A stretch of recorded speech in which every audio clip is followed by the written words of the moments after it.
você desse sua primeira opinião sobre esses dois primeiros nomes, que foram os três primeiros nomes, desculpa, que foram já anunciados. Gustavo Maia, que já tinha sido contratado no Náutico desde o ano passado, apresentado oficialmente hoje. Além de Hereda, que também passou pelo Náutico, e até agora a principal contratação do Sport, que foi o gringo, paciência, né? Pediram tanta paciência que ele chegou no Sport.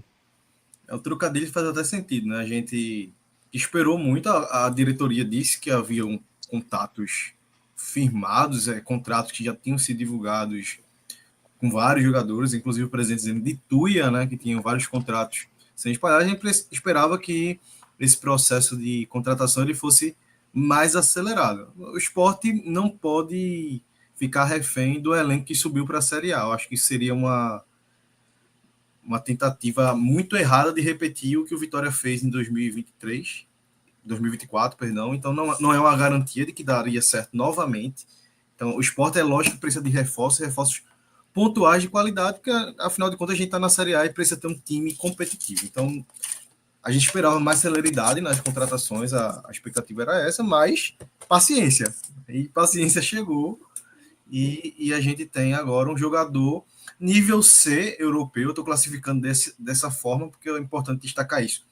É um mercado que o esporte abre, é um mercado que o esporte vai fazer uma tentativa, e tentativas são positivas. Eu acho que é um acerto, mesmo sendo um jogador que não tem números tão expressivos nas últimas temporadas. Mas eu acredito que um jogador que é nível C, padrão europeu, é um jogador que pode desempenhar um nível melhor aqui no futebol brasileiro. A ver, a ver. A gente tem que também. Não pode cravar nada. Se a gente for ver os números de Gonçalo Paciência, que é o atacante português, a gente tem algumas coisas interessantes. Ele teve uma boa temporada no Porto entre 2013 e 2015, ele fez 35 jogos e 14 gols. Mas já no período entre 2014 e 2018, ele teve um período de quase 10 jogos apenas, então assim, de forma titular, então é um período pouco de atuação. E teve agora a última passagem no futebol japonês.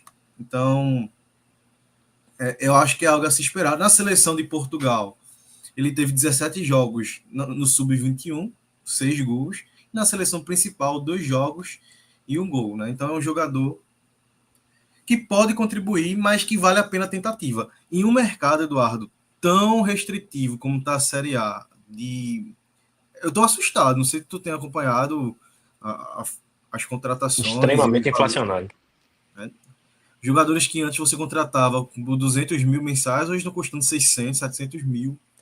E a gente sabe que a balança ela vai desvelar. Ou os clubes entram em colapso total, ou a gente realmente está em outro patamar no futebol brasileiro. Eu acho que tem gente fazendo muita loucura. Eu acho que tem gente fazendo muita loucura.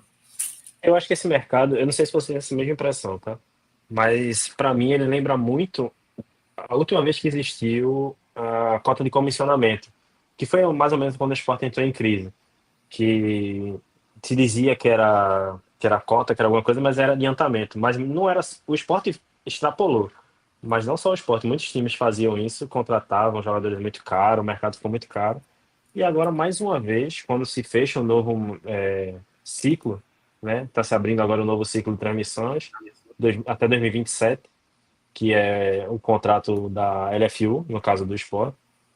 Então, a maioria desses times estão fazendo contratações meio malucas.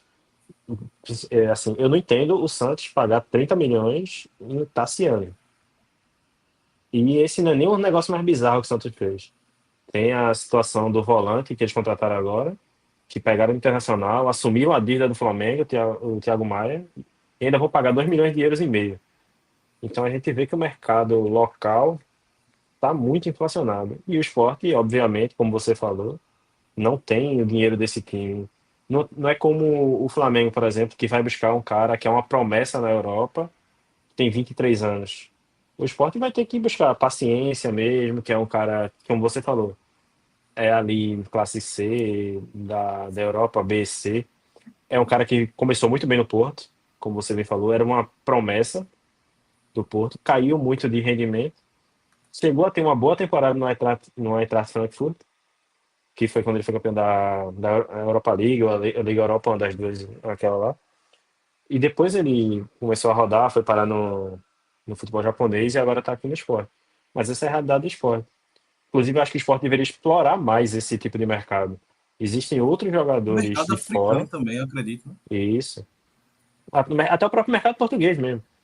Tem jogadores que estavam nível alto da Europa há pouco tempo, mas que estão há um ano e meio, um ano esquecido. Eu vou dar um exemplo aqui que eu já até falei num grupo interno que eu tenho aqui com um deputado, que é daqui do podcast, e também com outras pessoas, que o esporte poderia, por exemplo, tentar Cedric Soares, que é um lateral direito que está muito tempo esquecido, mas é um bom lateral direito, principalmente para o nível do Brasil. Eu acho que esse nível de tipo de mercado o esporte tem que fazer. Até surgiu hoje mais uma especulação de um volante que Pepe indicou, e eu espero que o esporte feche, porque é um jogador interessante. Entraremos em polêmica aqui de jeito nenhum. Eu queria que você desse sua. Até Pode porque, falar. até quem não está envolvido, acabou se envolvendo. Então, assim, é complicado a gente falar, né? Eu queria que